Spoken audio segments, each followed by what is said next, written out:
What's going on, everyone? Jeremy here from the Quartering. I hope you're having a wonderful Monday. You know who's not having a wonderful Monday? Well, the Olympics. That's kind of like a norm delivery. Would have to look into the camera. The Olympics. Wait, does that work?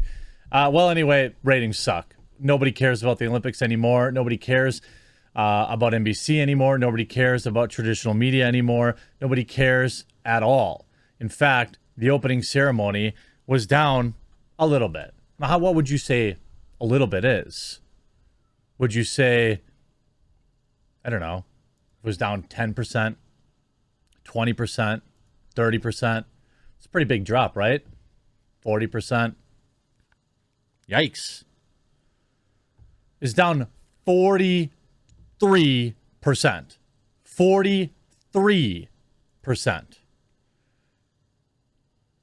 Maybe having the Olympics in China, while China brazenly uses a Uyghur Muslim as their torchbearer, spits in the world's face, wasn't a good idea. Maybe sending American athletes over to Beijing and putting their lives at risk wasn't a good idea. Maybe we could have just taken some of the zillions they printed for coof relief and they sent to like Pakistan for gender studies. Why didn't we just take that $30 million that they used for gender studies, or $25 million, and give all the Olympic athletes that qualified like $500K and be like, we appreciate you, take the year off. Nobody's watching anyway. You're not getting any sponsorships. Oh, by the way, the conditions are abysmal. Abysmal. Athletes are in tears. It's apparently not all fun and games at the 2022 Winter Olympics in Beijing. Complaints from athletes and officials are pouring in about poor living conditions, dining options, isolating rooms, and debilitating winter conditions, according to social media posts. German alpine skiing coach Christian Schweiger criticized the catering in Beijing and raised concerns about the limited fuel options to fuel the high-performing pro athletes. I'm sure the Chinese athletes have everything they need, though. The catering is extremely questionable because it's really not catering at all. There are no hot meals. There are some crisps, nuts, and chocolate, and nothing else. It shows a lack of focus on high-performance sport. Team USA reportedly came prepared and brought extra food to the Winter Games, including bags of pasta. I assume that's what you normally plan on, right? When the world gives billions of dollars in advertising and commerce to a country to host the Olympics, you got to bring your own noodles.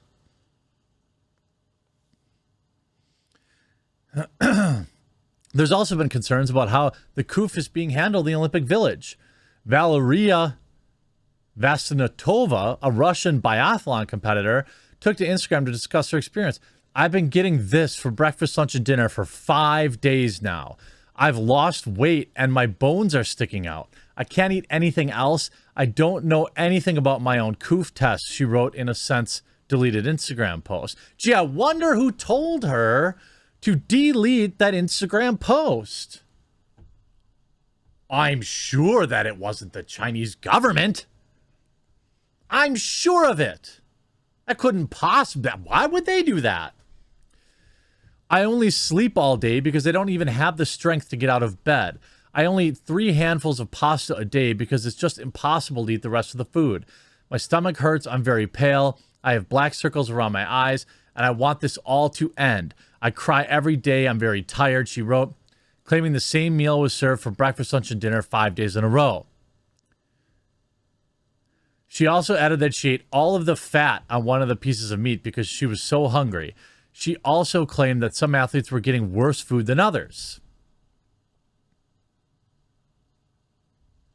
Shocking.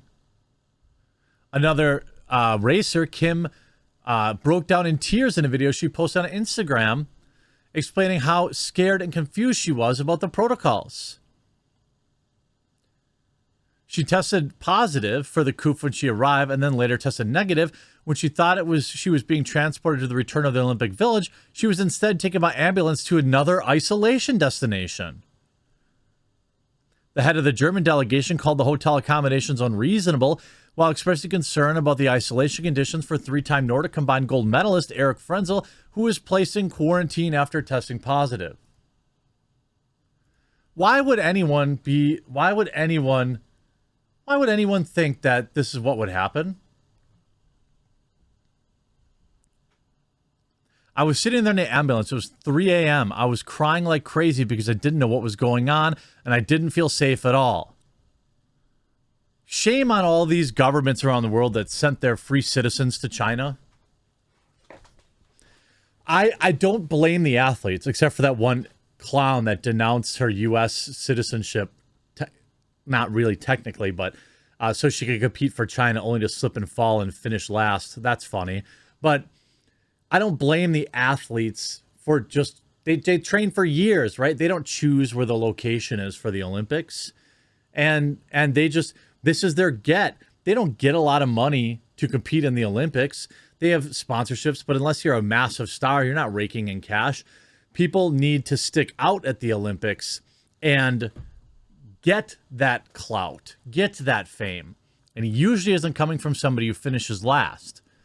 We also saw our brave Speaker of the House, Skeletor Nancy Pelosi, telling American athletes to keep their mouths shut, shut up and dribble while in China. Yes, she actually said that. Not exactly shut up and dribble, but literally, please don't speak out about the Chinese government while you're there because I fear for your safety. Why are they there? If you're watching the Olympics, just know that you're helping prop up carefully crafted propaganda about China, a nation with a literal active erasure of a race of people, with literal camps that they keep them in. I know, cheap stuff. I know it's not easy for an everyday American to just make sure they don't buy from China. I'm not saying that, but I'm saying small little things. You know, hey, you got two hammers. One's made in America, one's made in China. There's a $1 difference. Maybe you can make that call and buy the one made in America. You're buying paper plates. One's 40 cents more. Made in America. Maybe you can make that call. Not everyone can, and not on everything. But little things matter. You know, maybe your kid doesn't need to be on TikTok. Maybe you don't need to be on TikTok. You know, it's like, these are things that everyday people can do. Maybe just turn off the Olympics and let NBC know via, you know, public posts on social media that you will not be generating any advertising revenue for them as they continue to have horrible human rights violations that our own country's leadership seems totally fine with.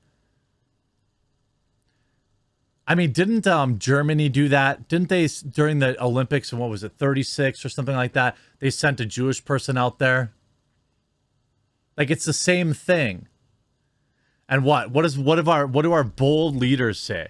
I'm not saying you've got to fire up the nukes, but I'm saying, like, maybe you say, all right, Americans, you're coming home. It was a mistake to let you go there in the first place, but we're going to make sure we get you home. Sorry, you don't get to compete for a gold medal this year, but here's $500,000 that we were going to give to some CIA op over in the Middle East, American citizens. We'll just give you this and wish you the best. Viewership falls hard from 2018. Kickoff early numbers. NBCU says Peacock has had the best weekday ever. A pathetic 8.7 million people tuned in on NBC primetime to see the pre-taped Mike Tirico and Savannah Guthrie-led coverage. By the way, Mike Tirico did speak out, I think, but he was the only one. Put it in the starkest terms, those early numbers are down harder and faster from 4 years ago in Pyeongchang than Michaela Schifrin on the slalom run. I don't get your... Save your Olympics puns for somebody else. 69% in the fast affiliate, to be specific. A case of snowboarders to skateboarders at opening 2022 Winter Olympics also slid 16% from the preliminary data of last year's opening ceremony. Right now, that adds up to an all-time Olympics low for NBC. Just like award ceremonies, Americans don't care about the Olympics anymore. There are no good stories coming out of the Olympics, or very few. And and you know why? It's not that they don't exist. It's that the media focuses on the here's a hammer thrower who never finished higher than 7th place in her life, but she's wearing an activist athlete shirt. Nobody cares. The Olympics are literal meritocracy, athletic meritocracy. Nobody cares about what your political opinions are, so they tuned out. And it's awfully coincidental that nobody said, hey, I'm going to stay home because screw the CCP. Our government didn't make it easy on them either. Absolutely pathetic. And if you look at the comments, like, what an appalling regime. Would never watch a minute of this. We need to divest from this regime. We can't. They own us. Well, that's true. A lot of people hate China and they're not watching it. Good. Hope you enjoyed this video. We'll talk to you again real soon.